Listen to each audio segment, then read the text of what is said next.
Hello, my name is Hai Yang. I'm a second-year PhD student in transportation engineering. Today, I want to share something about economics in daily travel decision. I do love transportation.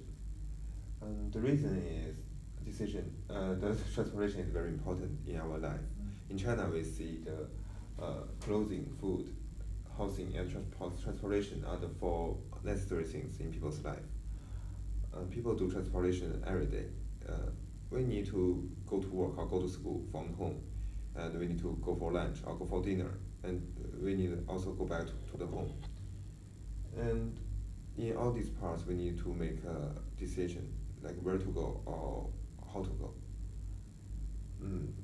And people do decisions every day, and I believe people do not like to make decisions.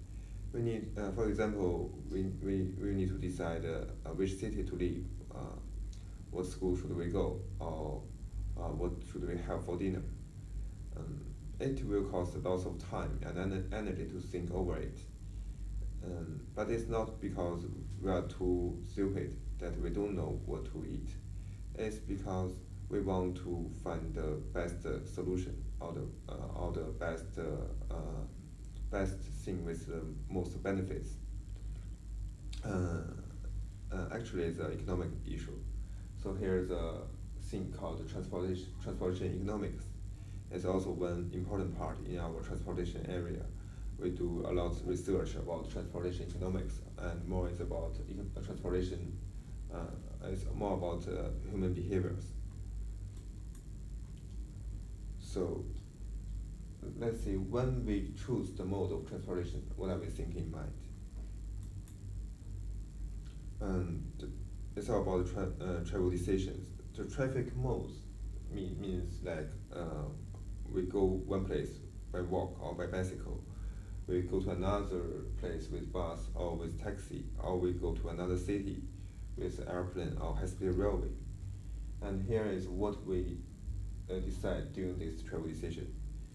And how we do this decision, there is two economic question. One is how much will it cost, another one is how much are we willing to pay for it. It's not only about the travel decision. In our daily life, we ask us these two questions a lot. For example, when we go shopping, if we find a very beautiful clothes, we want to buy it. We will look at the price of it. For example, let's say we see the price tag is $1,000, and what we will say? Maybe we will say it's too expensive. I will not buy it. And you will also say some bad words about this clothes, this brand, or the designer, or maybe the shop. So like you will be angry, like why this stupid clothes need 1,000 Hong Kong dollars. The reason is the cost of this clothes is 1,000 Hong Kong dollars, but the willing you pay for it is maybe only 700 Hong Kong dollars. So you refuse to buy this clothes. It's the same idea when we do the decision in travel. When we do travel, we ask ourselves the first question is how much will it cost? Here's a story of myself. Last year I went to Huashan with one of my friends. So this picture shows a map of the Huayin city. It's where the Huashan mountain located.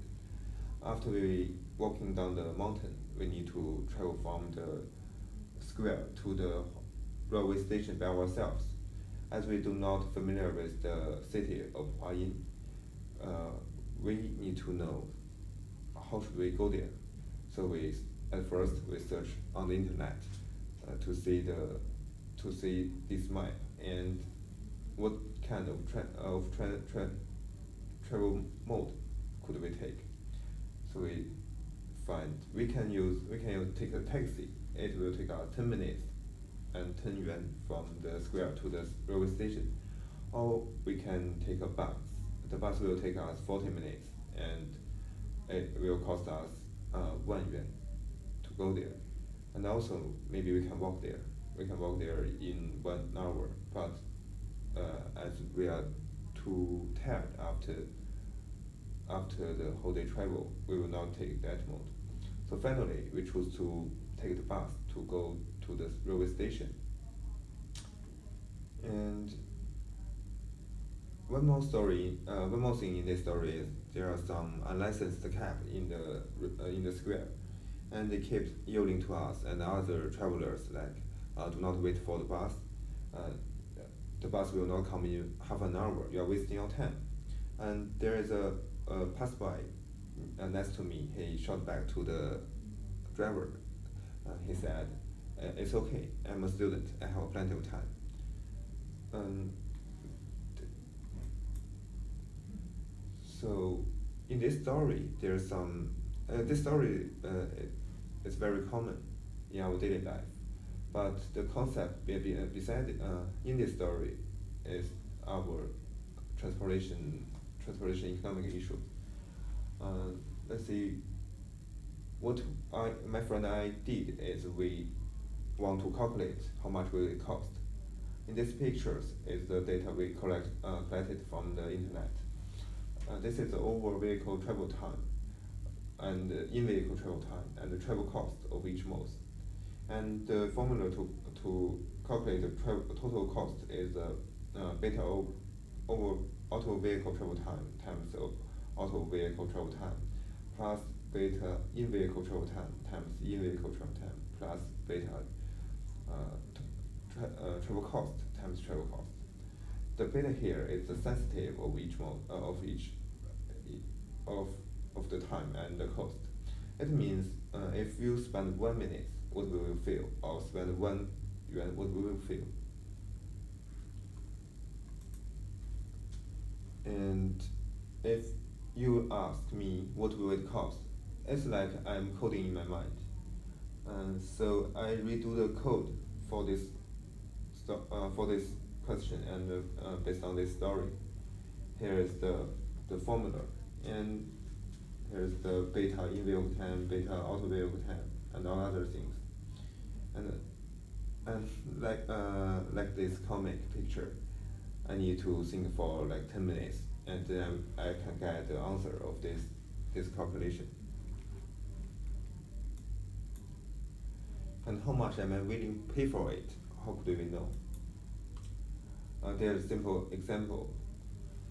Here is only two modes, bus or taxi. And to calculate how much we are willing to pay for it is we use the utility function. The utility function is similar to the one of cost. It's the negative beta times time minus beta times cost. In here, beta t and beta c are bigger than 0. And we can trade off this formula.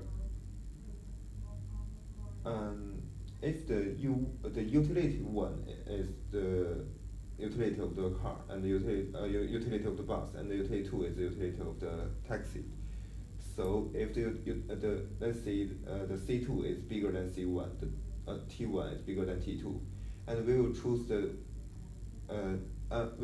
taxi if the U2 is bigger than U1, which means you think the utility for taxi is bigger than the utility of the bus. And if we choose the taxi, we can know because the beta is bigger than the C2 minus C1 over T1 minus T2, which means you are willing to pay for the taxi to save your time, and also the beta means the value of time. Here's something about value of time. In transportation economics, it means the opportunity cost of time that a traveler spends on his or her journey, and it's also the amount that a traveler would be willing to pay in order to save time. By using the value of time, the economic benefits of transportation projects can be calculated and can be compared with others. This is how we do research in transportation planning. And what do you think? What's your value of time? Here's some method to calculate the value of time. Last time I talked with a student of Hong Kong University, and I asked him, "What's your walk time?" He said maybe $3 per hour, but I think the answer is wrong, because the real walk time of of Hong Kong people is around 70 Hong Kong dollars per hour. To calculate this VOT, it's like we need to know the working time and non-working time, and also your salary. We calculate by the your salary over your working time. Then we can see how much money you earn for an hour, and basically it will be how much you're willing to pay to buy 1 hour. And after we know your walk time, we can know what kind of uh, travel mode do you prefer. If your walk time is very high, you will prefer maybe taxi or drive alone, or and if your walk time is very low, let's say maybe your income is low, or your work time is too much, you need to walk or bicycle or take the bus or light road or any other transit mode.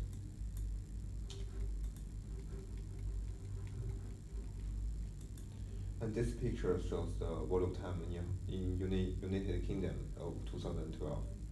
This slide shows the walk time of different kind of traffic modes.